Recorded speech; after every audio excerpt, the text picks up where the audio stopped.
Good morning, everybody. Would you stand with us?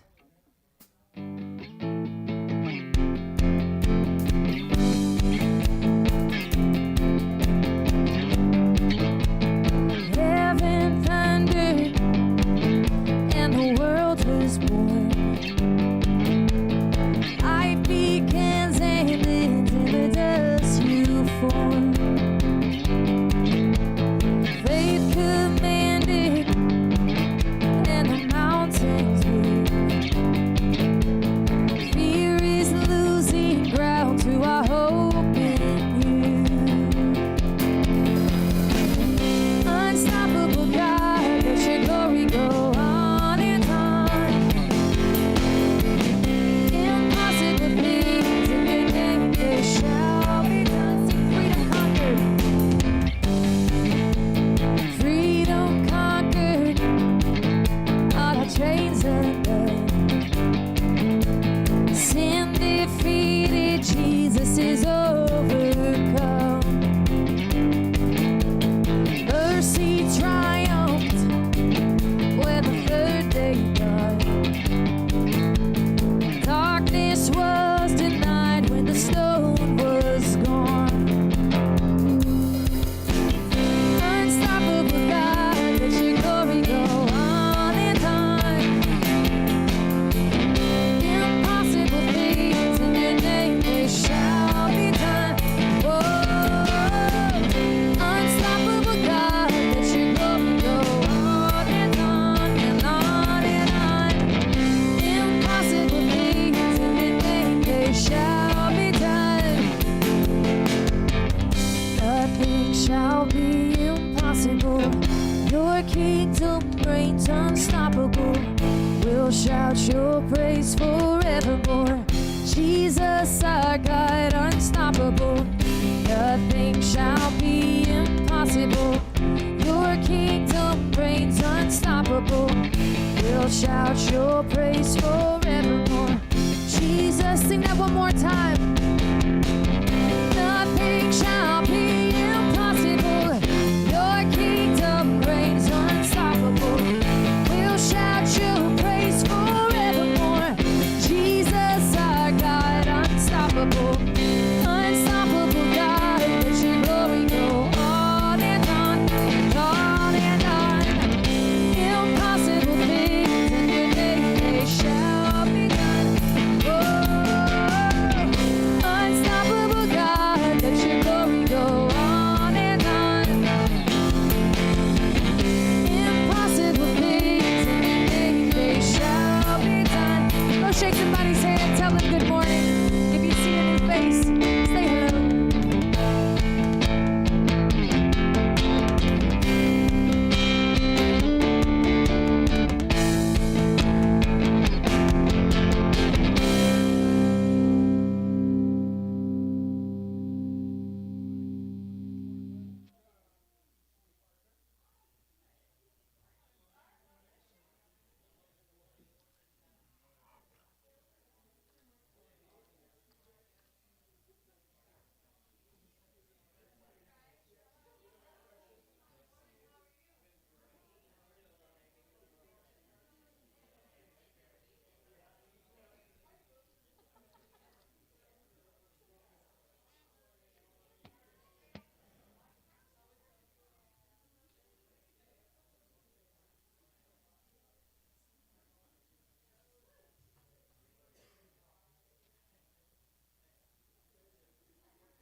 Good morning. You see some of the fights last night? I did. I saw them all.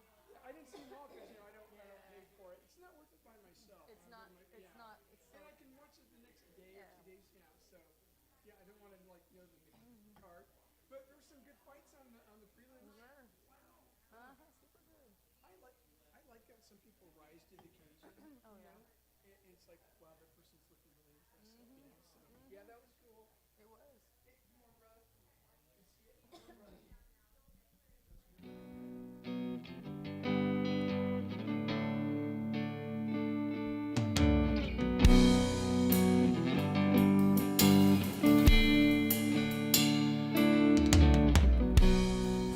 without eternal promise. Student in your sons and daughters, earth revealing heaven's wonders. Spirit come, Spirit come.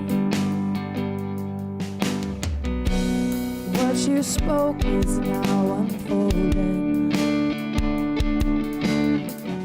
and all your children shall be holding.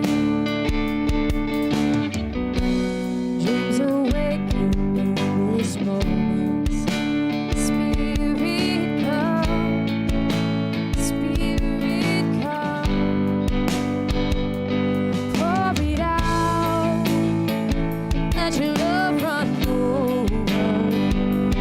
Here and now, let your glory fill this house.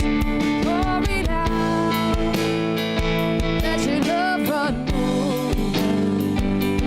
Here and now, let your glory fill this house.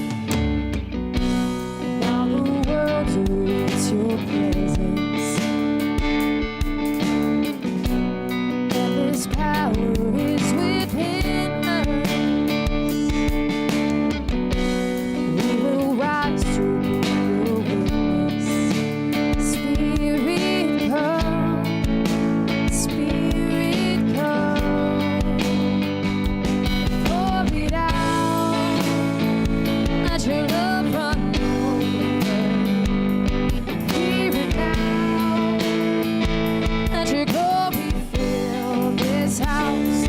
Pour it out, let your love run over.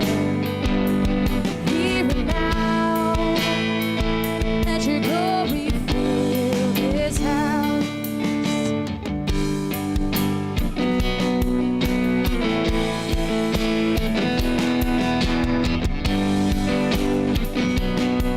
Sing tongues of fire. Tongues of fire, testifying of the Son, one desire. Spirit come, speak revival.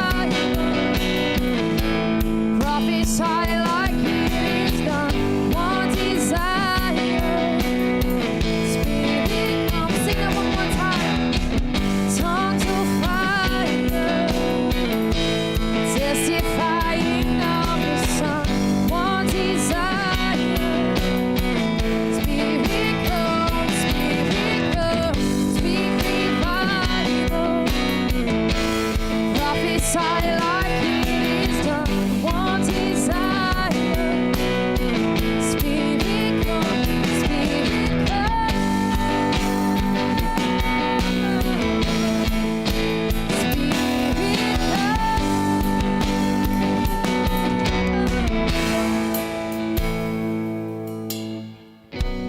Let our hearts continue burning for our King is soon returning. As we hold to this assurance, Spirit come, Spirit come, Spirit come, Spirit come, Spirit come, Spirit come, Spirit come, Spirit come.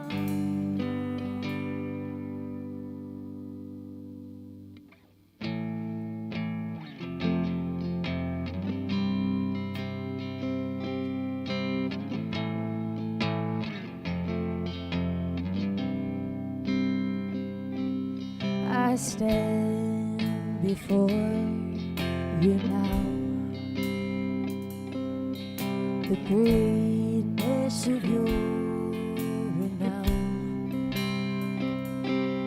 I have heard of the majesty and wonder of you,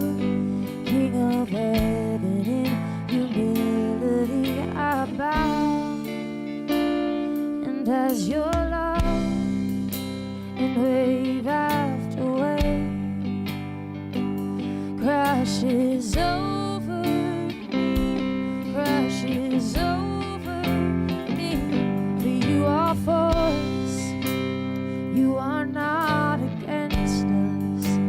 Champion of heaven, you made a way for all to enter in.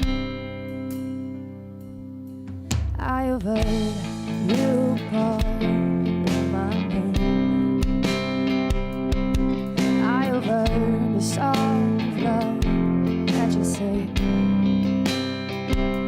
Oh, oh, so I will let you draw me out beyond the shore into your grace. Oh, your grace, and as your love wave after wave crashes over me, crashes over me.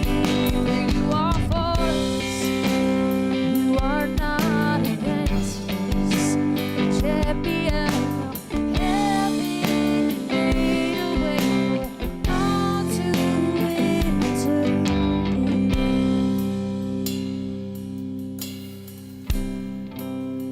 You make me brave, you make me brave. You call me out beyond the shore into the waves. You make me brave, you make me brave. No fear can hinder now the love that made a way. You make me brave, you make me brave. You call me out beyond the shore into the waves.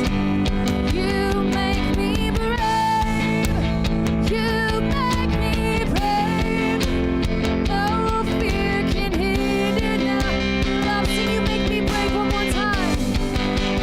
You make me brave, you make me brave. You call me out beyond the shore into the waves. You make me brave, you make me brave. No fear can hinder now the promises you've made. Because your love and wave after wave crashes over me, crashes over me. For you are for us, you are not against us. Champion of heaven, made a way. Champion of heaven, you made a way. Champion of heaven, made a way for all to enter in.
Father, we thank you for this opportunity to come together with like-minded people to worship you, to learn your word, to spend time in your presence, God. I just ask that you open up our hearts and give us the ability to really understand what Eli has to say this morning, God. And you give us the ability to apply it to our lives this week and the next and the next and the next. Thank you. And in your name we pray. Amen.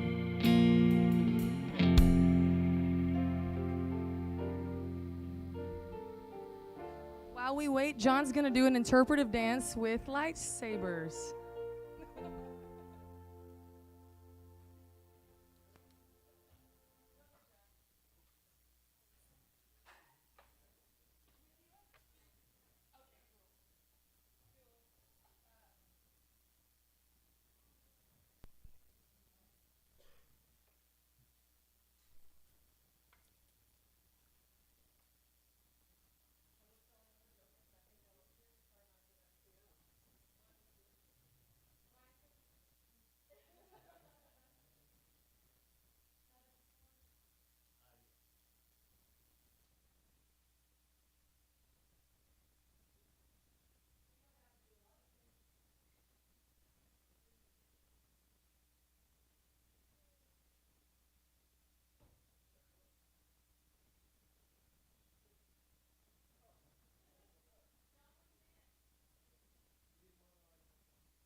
Morning.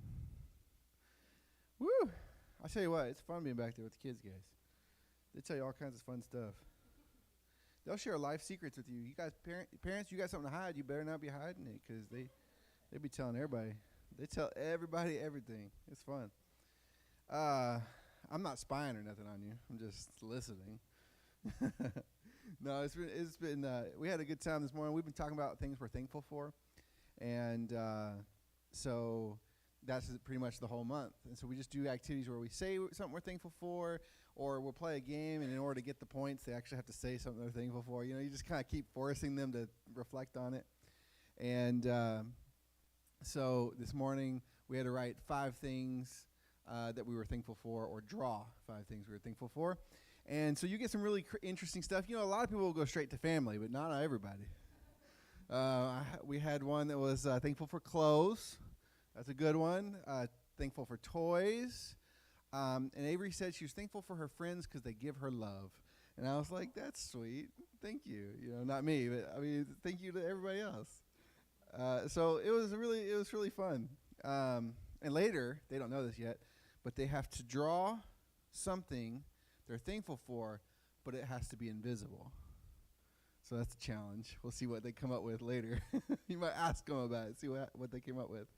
Anyway, a couple other things. We've got next Sunday another potluck to talk about the parade some more. If you missed that meeting, no biggie. We'll catch you up. We've got big plans, and really this is just a chance for us to make sure that everybody's kind of got what they're doing and that we get it all assembled in time. And so that's next week, November 19th, 5:30, potluck. We had some really, I had to miss because of work, but I heard that we had a really good time, had some good food, and they got a lot done. Amanda sent me pictures of like a diagram. It looked intense. There was lots of stuff on that board. I don't know who was drawing it, but there was a lot going on. And so it looked nice. I'm excited. And if you didn't get to that, then we have some running around. And someone even took the time. Was this Glenda that made this?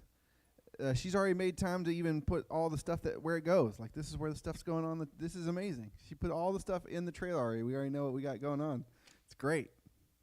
Okay, so today, is there anything else that I'm supposed to announce? I can't think of anything else. We're near Christmas, so holiday schedule will be coming out soon. We probably won't meet on Christmas. I think we're going to meet in the middle of the week after or something. But just kind of heads up on that. I don't think we'll be doing New Year's either, so that's why we're meeting in the middle somewhere, so right between the two. But more on that later when I remember the details. Okay, today we're going to talk about divine intervention. So a few weeks ago I talked about how things had to happen Derek's been talking about, spiritual warfare and how do we handle things that we don't expect. He talked about being humble, having humility, and also obeying God through those things. Because sometimes we make things hard ourselves, right? And so obeying God should help minimize those things. Oh, this is a bad one? No. We're switching. Sweet. Sounds the same to me. I don't know. Now I sound awful? Thanks, John. So we've been kind of talking about, we didn't really plan it, but we've been talking about some of those spaces where it's like, what do you do with bad situations, or how do you answer those questions, and how do you deal with those battles? But today I kind of wanted to talk about just reminding you that there's hope. Because the Bible has plenty of evidence that God's not just laissez-faire. He's not just watching and letting things happen. He does let things happen. And sometimes we don't even know why. Like, why are we letting that happen? But regardless, he is in control, and he intervenes when he needs to. He steps in and influences things a certain way. He never forces anyone to do anything, but he influences results. And it's really interesting. So that's really what we're going to talk about. Because to be honest, there's not much you can do unless God's the one intervening. Like, you're not going to get much done without him being the one making that happen. So today we're going to start at the end. Okay? There's some really great movies out there that start at the end. And one of them is The Prestige. I don't know if anybody's watched that. Some people have. Okay. It's a pretty good movie, little dark. So if you're not into dark movies, then maybe not watch it. But it's about two magicians who are rivals, and they're trying to beat each other. Okay, and the movie starts with scenes from the end of the movie, or near the end of the movie. And during this time, Christian Bale's character is watching Hugh Jackman's magic trick. And Hugh Jackman asks everybody to come up on stage to check out his contraption he's got up there, to make sure it's not, some trick, right? Kind of like when you're a kid and they had the rings, they're like, check out this ring. Oh, there's no holes in it. Yeah. And then they make it go through, right? It's kind of like that. They're like, come up and check this out. So Christian Bale walks up there, his character, he's checking out, and he has an idea of how this works. So then he tries to go backstage. They try to stop him, but he convinces them he's part of the show or something, and he goes underneath the stage, and there's some weird stuff going on down there. But he sees Hugh Jackman's character fall through the stage into a glass case full of water, and he's freaking out, and he's banging for help, and Christian Bale is horrified at what's going on. And during this time, Michael Caine, he's an older person who's kind of been like a mentor to them, and he's talking through how a magic trick is done. And he says, there's three parts to a magic trick. He says there's the pledge. You're telling them, I'm about to do something really cool, and he lets everybody kind of check it out, right? He promises something. Then he does the turn, where he does something unexpected that you thought wouldn't work, right? He does something unexpected, and that's kind of like the first part where you go, wait a minute, what's going on? And then finally we get to the third thing, that's the prestige. That's when it goes beyond the promise, or it completely fulfills the promise, and it's almost makes the first part seem insignificant compared to the final part. So an example in the movie is that Hugh Jackman, he says, here's this crazy contraption. The contraption makes him disappear, and he's supposed to reappear somewhere. So the seeing the contraption is the pledge. He's going to disappear. The turn, he does. Everybody's in shock, but he comes back. That's the prestige, right? Because the third part, coming back, seems even harder than disappearing. How do you come back, right? And he shows up somewhere else, not even where he's supposed to be, right? So it's like that magic trick is impressive. And so it's interesting. The movie starts with that. You already know a little bit of the trick. But how did we get there? How did we get to the trick? that actually is just as important, which is why even though you kind of know a little bit of the ending, you're willing to watch the movie because it's how in the world did this happen, right? And so it doesn't work all the time. Some movies suck when you're like, here's the ending, and you're like, then you get to the ending, you're like, yeah, I already knew this. Like, you ruined it for me. But the journey in this movie is what's important. And so I'm not trying to praise the Prestige. I'm just actually using it as my guide today. I'm going to start with the end, and I'm going to show you how God set up a pledge, a turn, and a Prestige trick. By the end of Genesis and through a little bit of Exodus, he has set up a really impressive trick. I'll show you it. Okay? So let's start with the end, Exodus 14, 10 through 14. This is where we're ending today. And we're going to start here and then end here. When Pharaoh drew near, the people of Israel lifted up their eyes, and behold, the Egyptians were marching after them, and they feared greatly. And the people of Israel cried out to the Lord. They said to Moses, "Is it because there are no graves in Egypt that you have taken us away to die in the wilderness? What have you done to us in bringing us out of Egypt? Is not this what we said to you in Egypt? Leave us alone, so that we may serve the Egyptians. For it would have been better for us to serve the Egyptians than to die in the wilderness." And Moses said to the people, "Fear not, stand firm, and see the salvation of the Lord, which he will work for you today. For the Egyptians whom you see today, you shall never see again. The Lord will fight for you." Here's my favorite part. "He will fight for you, and you have only to be silent." Just sit back, shut up, and watch. Right? It's a great start. That's what Moses tells them. Just shut up and relax. God will make things happen the way he wants. Right? So that's the message of today. I'm going to show you how God has intervened. How did we get to that point where they are in that predicament, and how has God solved that problem? So today we're going to look at three things, as promised: the pledge, the turn, and the prestige, as God sets up a really cool divine intervention through lots of small tricks. Okay? But first, just to give a little context, we're going to watch a video. This guy, he's on YouTube. I've been watching a lot of him because I love short magic tricks, and he's really good at, hiding things with his hands. And I just watched him 10 times going, I know there's a card somewhere in his hand. I just can't catch it. I can't see it. And so it drives me nuts that he can just hide things from me, and he's slipping things places, and it's all in front of me. It's just annoying. Anyway, we're going to watch this, and I'm going to point out the three parts of his trick. Go ahead.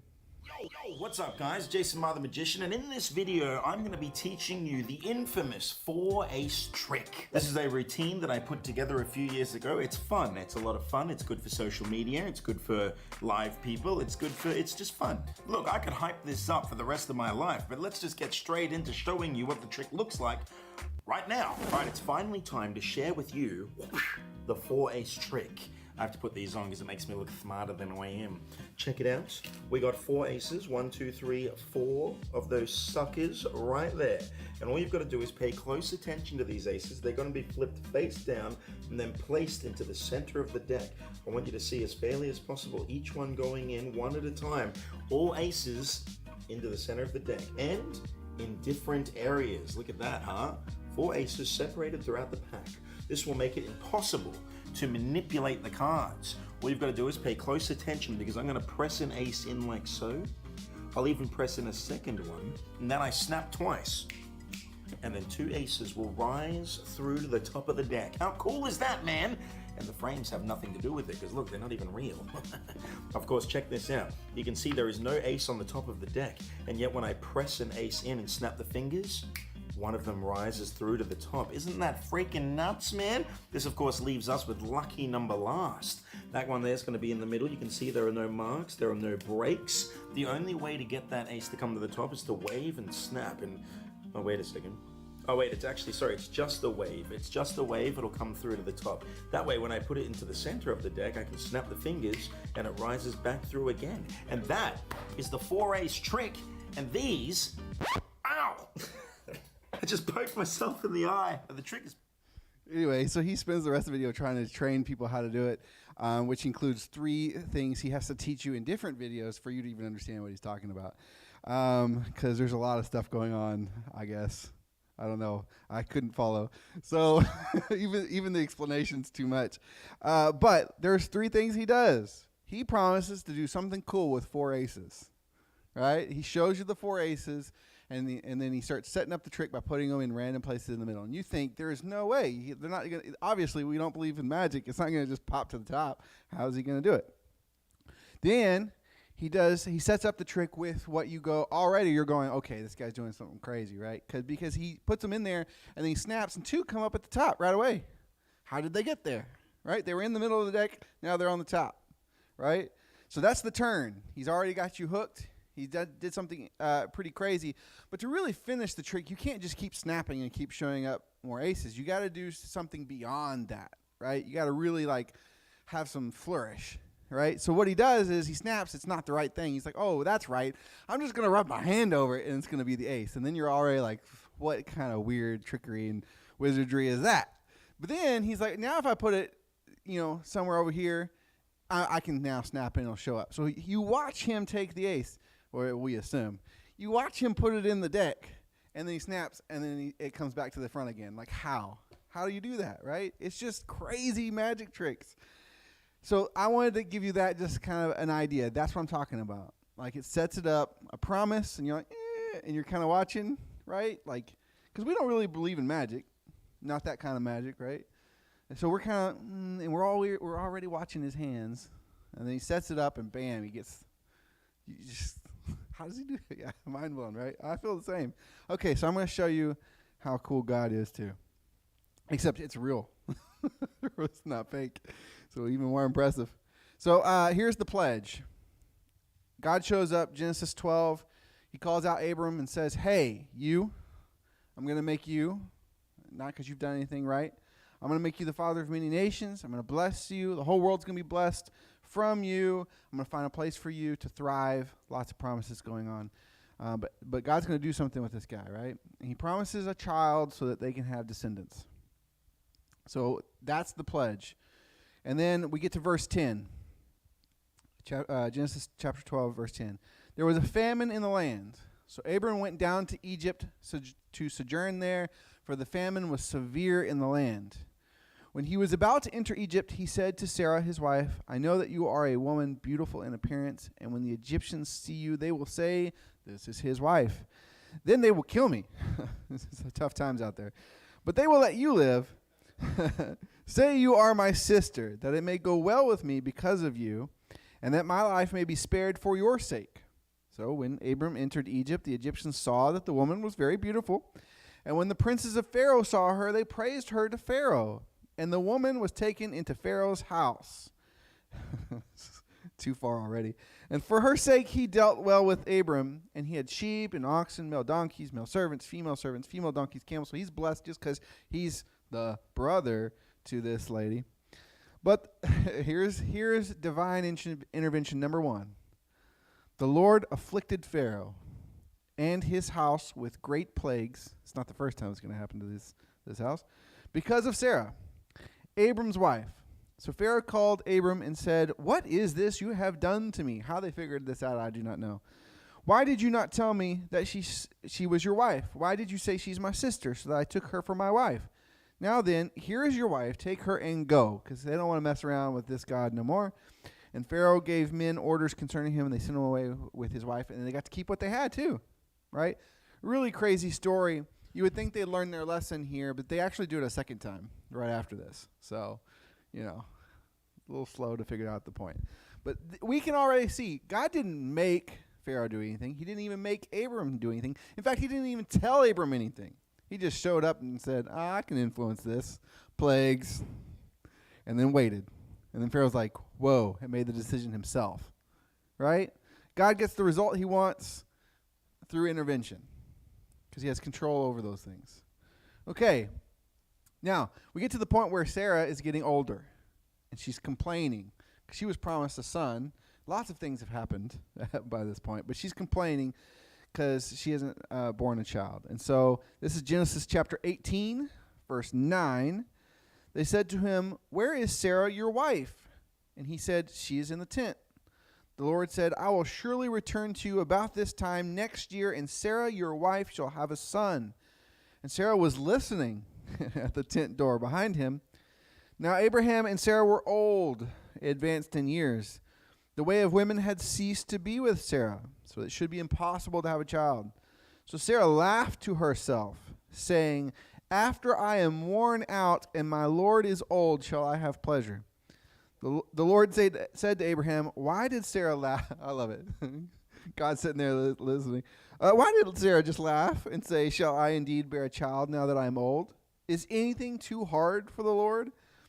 At the appointed time, I will return to you about this time next year, and Sarah shall have a son. But this is crazy.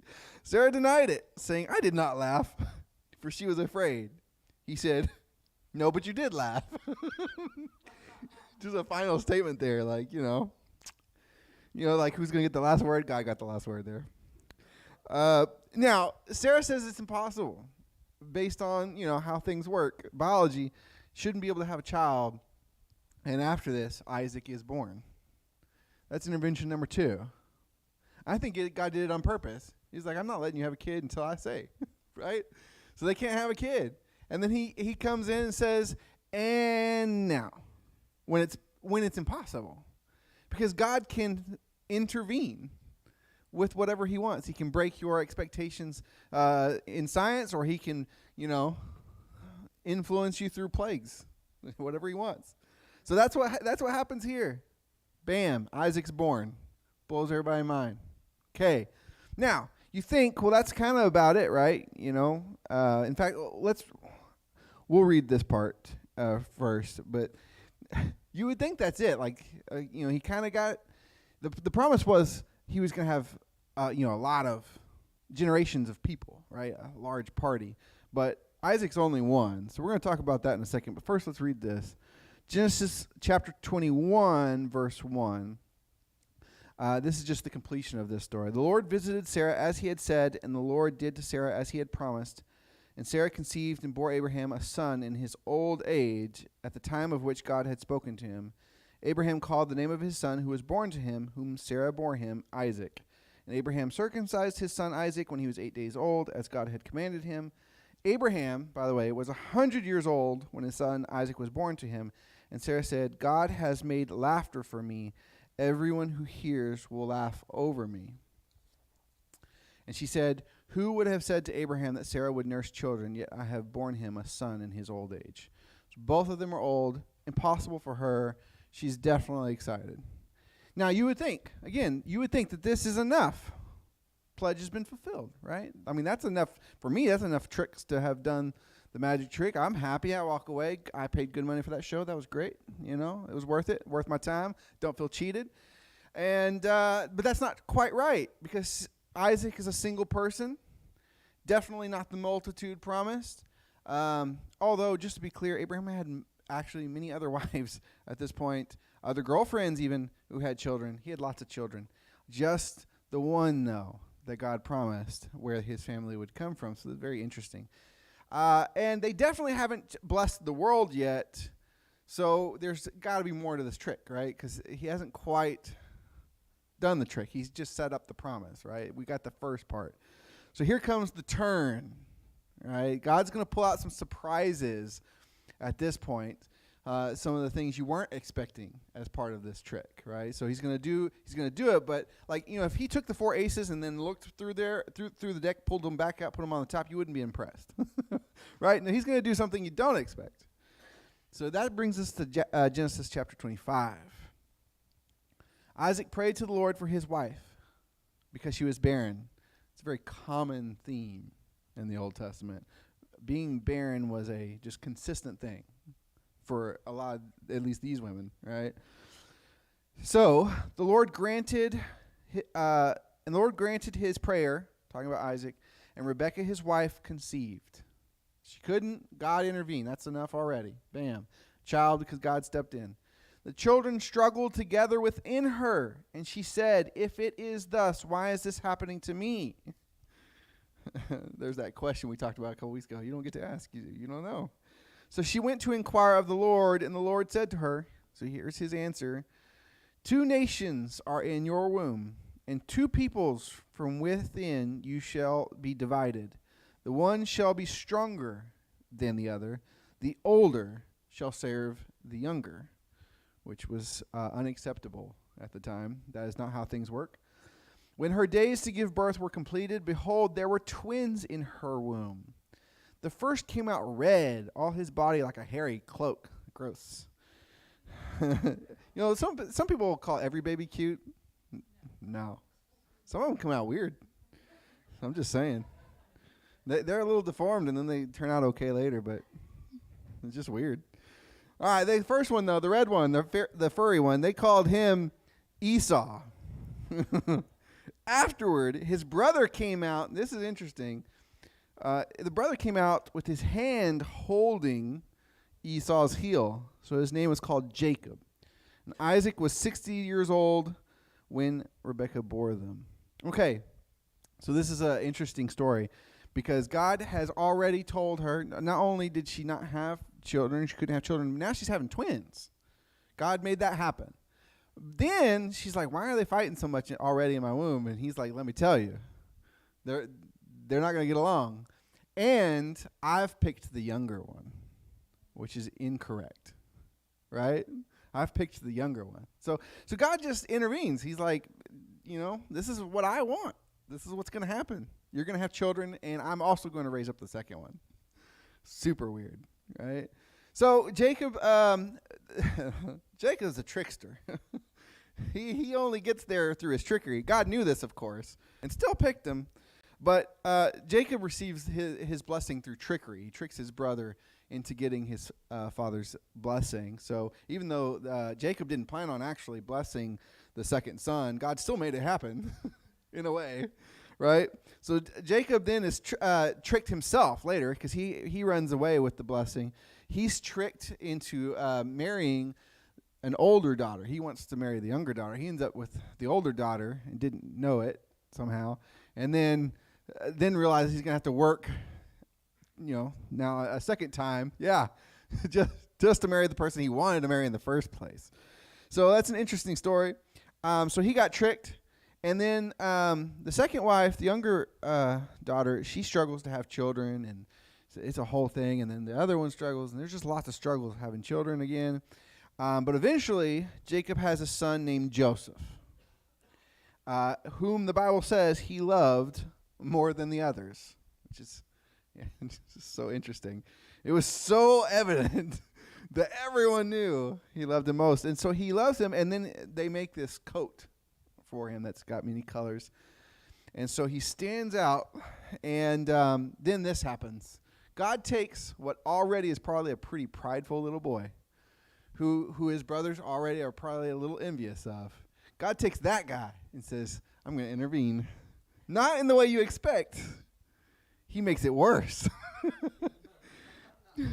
He does. Watch this.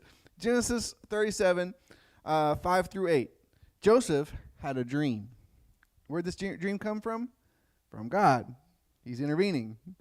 He has a dream, and when he told it to his brothers, they hated him even more. He said to them, hear this dream that I have dreamed. Behold, we were binding sheaves in the field, and behold, my sheaf rose and stood upright. And behold, your sheaves gathered around it and bowed down to my sheaf. His brother said to him, are you indeed to reign over us? Or are you indeed to rule over us? And so they hated him even more for his dreams and for his words. Now, an American person who doesn't believe in God, their version of the story would go like this. God intervened and made everyone get along. End of story. Right? That would be like some people's picture of what a good God would do. God did not do that. He came in and took what was already lopsided and said, let me push it further. Let me help that out a little more. And that's unexpected, right? I'm going to push them to hate him. And so he has another dream, and these dreams end up getting him in some trouble. So his brothers take him, and they throw him in the well, and they're thinking about killing him, but they actually just sell him into slavery. And then he ends up being an assistant in a house, but the wife in that house is not such a great person. So he ends up in prison. And while he's in prison, some people have some dreams. So here it is again. God has come down. He's waited, and now let's do it again. Recurring theme. I'm going to put some dreams into some people's minds. And Joseph just happens to be like, hey, I know how to look. I know dreams. I can tell you what that means. And God reveals it to him, right? And he's like, hey, remember me when you get out of here. Because he tells them they're going to get released. Well, one ends up dead, but regardless, he tells them what's going to happen, right? He tells them what's going to happen. They get out, and he's like, don't forget me when you get out there, because I can predict dreams. But, of course, they're just, well, one's dead, again, so he doesn't remember nothing. But the second one doesn't remember. He's probably too excited just to be out and free, right, and got his job back and all that stuff. Okay, so he sits there for a little bit longer. And this is where we find ourselves. Pharaoh now has had a dream. Another intervention, another little push, just a little nudge. And that's where we are in Genesis chapter 40, verse 1 through 6. Sometime after this, the cupbearer of the king of Egypt and his baker committed an offense against their lord, the king of Egypt, and Pharaoh was angry with his two officers, the chief cupbearer and the chief baker. He puts them in custody in the house of the captain of the guard in the prison where Joseph's confined. The captain of the guard appointed Joseph to be with him, and he attended them. They continued for some time in custody. And one night they both dreamed, cupbearer and the baker, and then that's when Joseph interprets. And they forget about Joseph. So then Pharaoh shows up, and this is in one chapter later, 41, verses 37 through 41. This proposal pleased Pharaoh and all his servants, and Pharaoh said to his servants, can we find a man like this in whom is the Spirit of God? So Pharaoh now has remembered. Well, someone remembered him. They came down and got Joseph, and he's interpreted now Pharaoh's dream. And he's like, "There's no one else like you," because he had already asked a lot of people for help, and then nobody knows. Nobody has an answer. So that's why he says, "Can we find a man like this in whom is the Spirit of God?" A guy in prison. God's been sitting and waiting for the right moment. Then gives the dream at the right moment, and then now this has happened. And what comes out of Pharaoh's mouth? This is the second, at least, time we've heard of a Pharaoh, right? The first one was back with Abraham. Pharaoh gets a lot of attention in this, the multiple ones we see. But Pharaoh's sitting here and has been played, right? Because God's raising up Joseph to be in this position. Pharaoh says, "Is there anyone else that has this?" There is not, right? So God put him there. Pharaoh recognizes it. Pharaoh says to Joseph, "Since God has shown you all this, there is none so discerning and wise as you are. You shall be over my house, and all my people shall order themselves as you command. Only as regards the throne will I be greater than you." And Pharaoh said to Joseph, "See, I have set you over all the land of Egypt." This is a prisoner the day before. He was slaves, assistant, prison. And this is where he ends up, all because God chose to push the scale in a different direction than we would have thought proper. Right? He says, "Hey, here's a dream." Yeah, they're going to hate you. Then he ends up where he's at. And then he says, "Okay, here's a dream for this guy." Okay, Joseph interprets it. They're going to remember that later. And then here's a dream for Pharaoh. And then, bam. Now, the dream that Pharaoh has, because God can predict the future, so he's predicting the future on a lot of this stuff, right? So he's given the dreams of what's going to happen. But he also can influence the weather. So that's what those dreams are about. The dreams are about a great famine that's going to come after 7 great years. So they're going to have good years, and then the famine's going to come. And so what's great about this interpretation, this is not just hey, this explains my past life. This is about something devastating that's coming in the future, that now that they know this is going to change the game. Because they're going to be able to save up for 7 years to save everyone in the last of the years. That's why this interpretation is so important. Now, whether this was going to happen and God interpreted the future, or whether he made it happen, we don't know. But regardless, he intervened with the tools he has, did not force anyone to do anything, and got what he wanted. And you might be like, "Well, I still don't feel like this is quite right. This trick does not seem finished at this point," right? So let's go a little further, because he's separate from his brothers. His brothers aren't even there. So we're not quite right. This is supposed to be a family, and they're supposed to, grow. Anyway, so we're not quite there yet. So let's keep going. Genesis chapter 45. See, the famine has come, just like the dream has said, and Joseph's family are coming to Egypt because Egypt has all the food. Right? Everybody else is in trouble. Egypt's got food because of Joseph. So people are coming to say, please help us. We're starving. So Joseph's family is not unusual. They show up too, and this is what happens. Joseph's, they get there, a lot of stuff happens. We're not going to go into all of it, but this is at the point where now Joseph sees them and has gotten through all this stuff, and now is going to go ahead and reveal himself. That's where we're at. So Joseph said to his brothers, come near to me, please. And they came near, and he said, I am your brother Joseph, whom you sold into Egypt. And now do not be distressed or angry with yourselves because you sold me here. For God sent me before you to preserve life. For the famine has been in the land for these 2 years, and there are yet 5 years in which there shall be neither plowing nor harvest. So they're not even very far in, and they're already seeking help. And God sent me before you to preserve you, for you a remnant on earth, and to keep alive for you many survivors. So it was not you who sent me here, but God. At least he's not blaming his brothers, right? I mean, it was God's fault, right? He has made me a father to Pharaoh and lord of all his house and ruler over all the land of Egypt. Hurry and go up to my father and say to him, thus says your son Joseph, God has made me lord of all of Egypt. Come down to me, do not tarry. So that's the turn. That's the turn. He takes this lineage and saves them so that they can grow as a family, right? God's been moving them to a place. Now, the great part about this last part, the prestige, is that usually there's been a promise that you already are surprised that the magician has set up in the way he has, but usually there's one final twist to the final piece of the trick that really then just changes the game. There's usually a secondary trick or something that's been waiting this entire time. My favorite is when they take something at the very beginning and they set it on the table and you forget about it, and then later they pick it up and it's not what you thought it was. And you're like, the whole time it's been sitting there. How did it happen, right? That's the kind of stuff that's going on here. There's something else. And so I want to remember there's been a piece of the pledge that hasn't been finished. He promised children, multitude, large family. They're going to bless the world. And honestly, the blessing to the whole world doesn't happen until much further. We're not going to get to that today. But he also says, I'm going to make sure I provide a place for you and your family. You're going to have land and you're going to live as a family. Now, Joseph has just pulled them all into Egypt. So you know the story is not over, because they are all now coming to live in Egypt, which is not what you thought, right?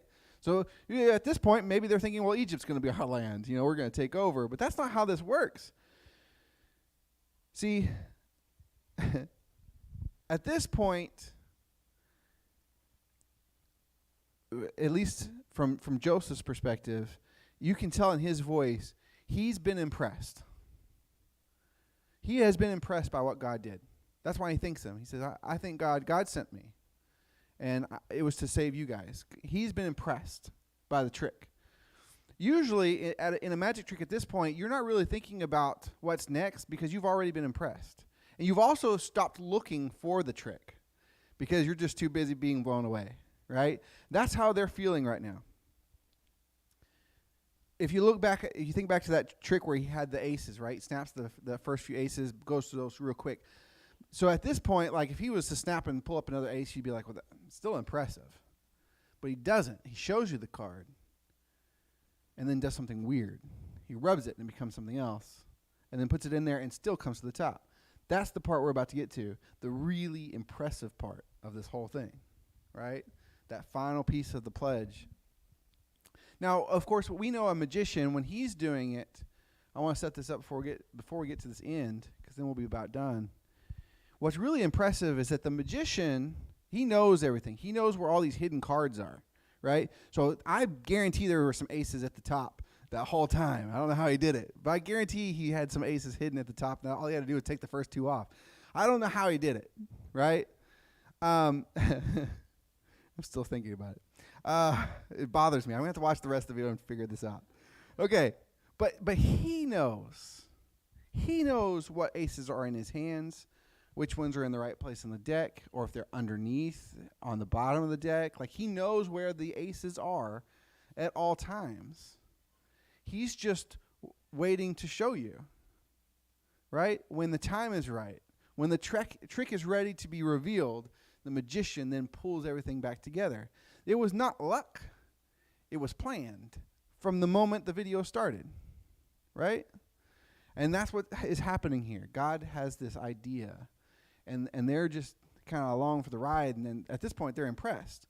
But we're pretty funny, and God takes longer than we're used to. And so in God's version, people forget pretty quick. And that's what happens here, is that people forget about the trick. In the middle of the trick. There was a intermission, and we forgot, right?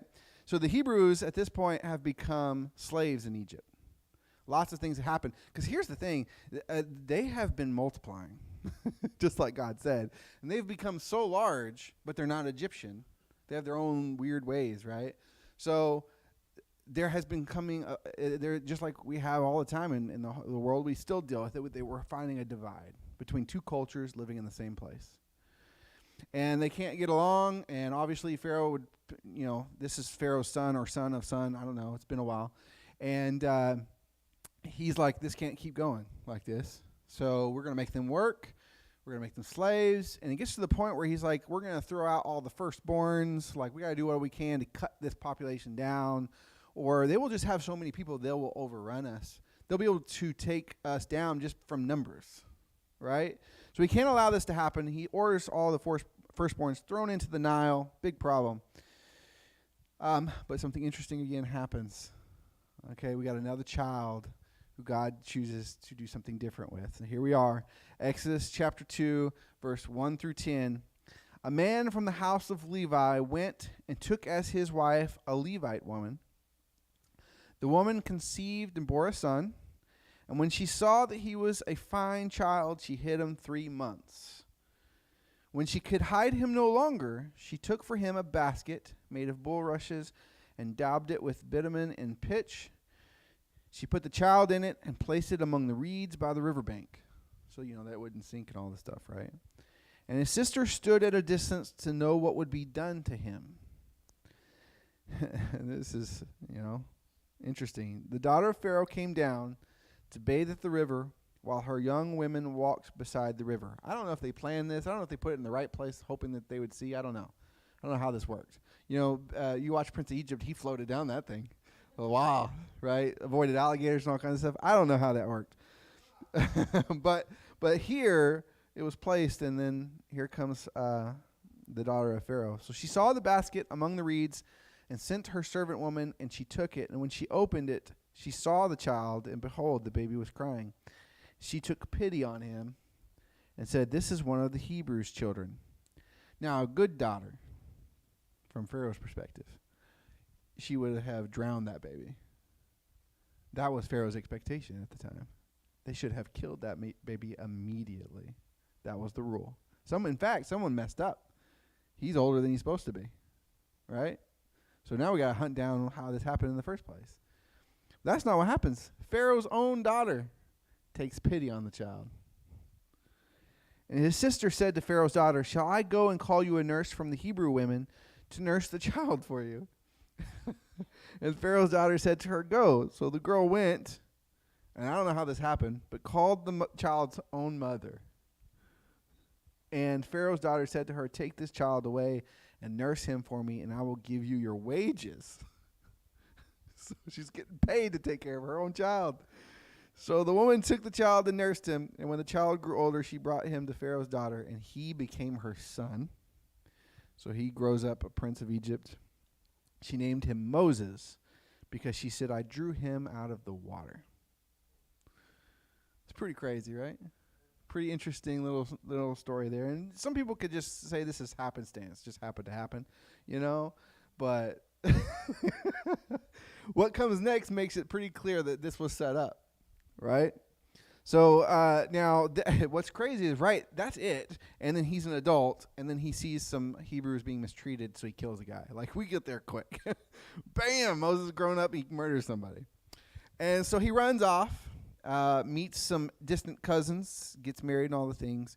And then God shows up. This is an intervention. I don't have time to read everything, but this is another big one. God shows up in a burning bush and talks to Moses. You want to talk about intervention? That's a big one. You know, we're not being subtle anymore. God shows up and speaks to him in a bush that's burning but not burning. So that's a pretty big deal. And he tells him the plan. He says, go ask Pharaoh, for like some time to worship me up on the mountain. And it starts off with just hey, just ask for a little bit, just a couple days, please. And he also is telling him he's going to reject the plan, and God is, he says, I'm going to have to intervene.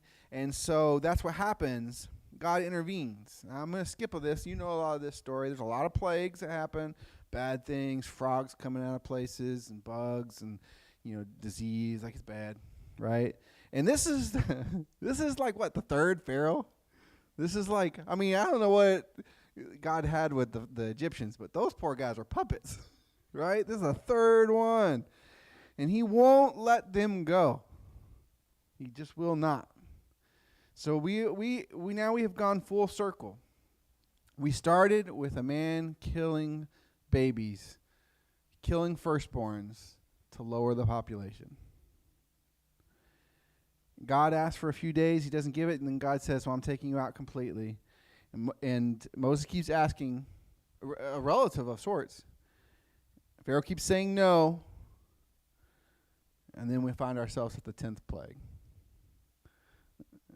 I've seen the Prince of Egypt so many times it's engraved in my mind. I know the story is not quite what they show in there, but as a child, I was super impressed. And but I decided not to show the video because I went back and was just reading this, and it's like, woo.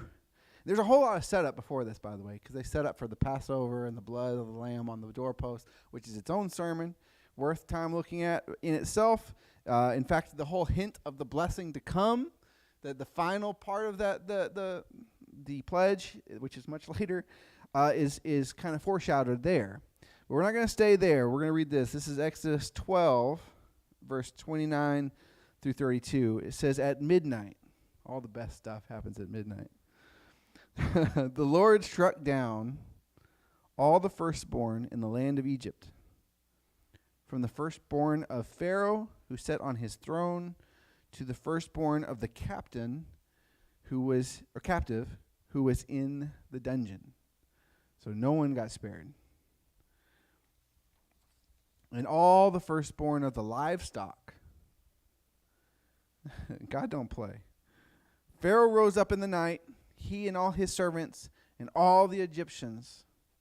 And there was a great cry in Egypt, for there was not a house where someone was not dead. Not a house where someone wasn't dead. He summoned Moses and Aaron by night. He couldn't wait. This has obviously gone pretty far. He says, up, go out from among my people, both you and the people of Israel, and go. Serve the Lord as you have said. Take your flocks, your herds, as you have said, and be gone, and bless me also. The guy refused.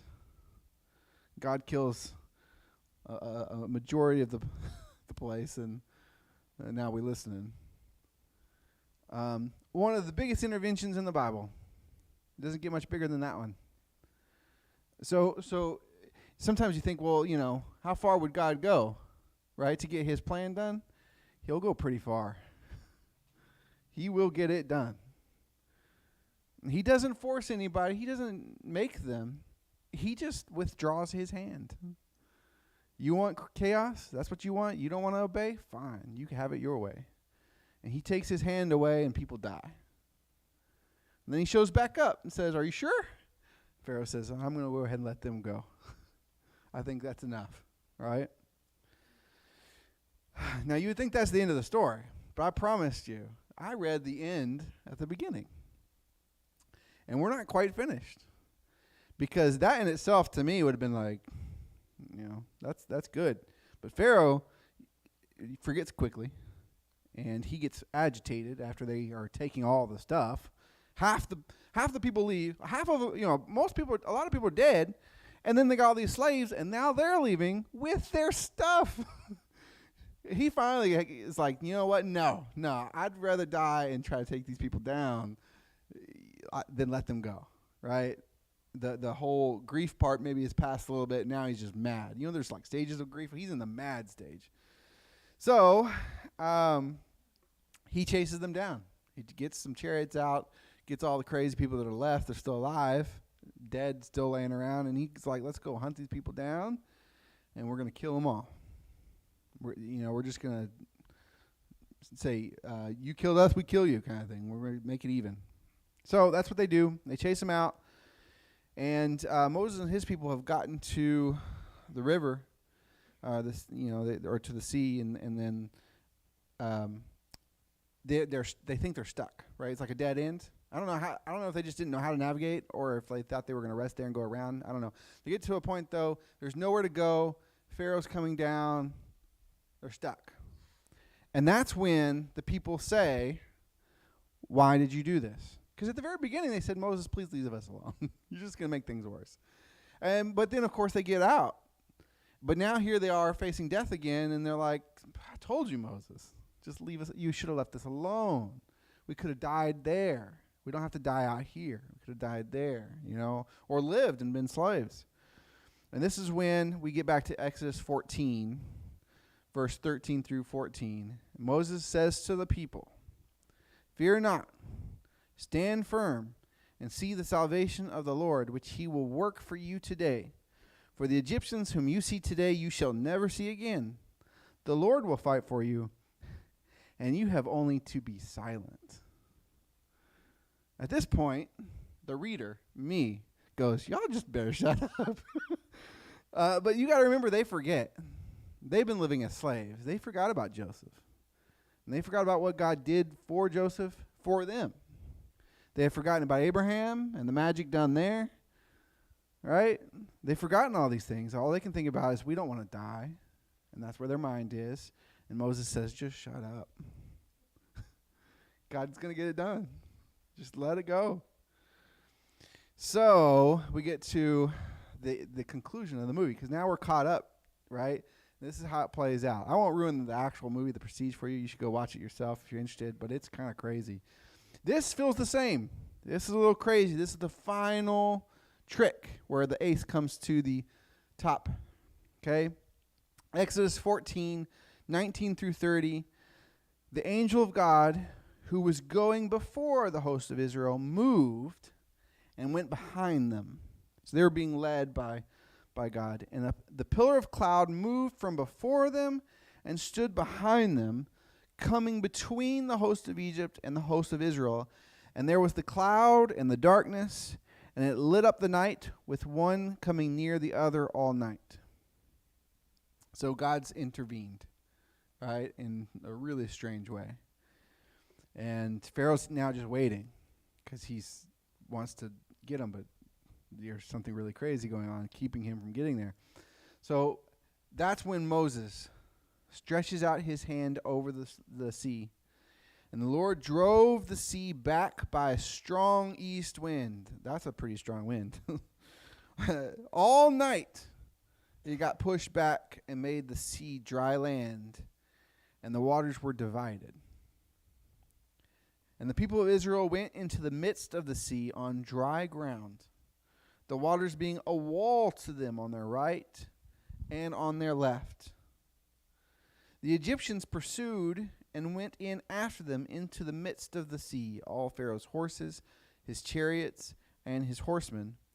And in the morning watch, the Lord in the pillar of fire and of cloud looked down on the Egyptian forces and threw the Egyptian forces into a panic, clogging their chariot wheels so that they drove heavily.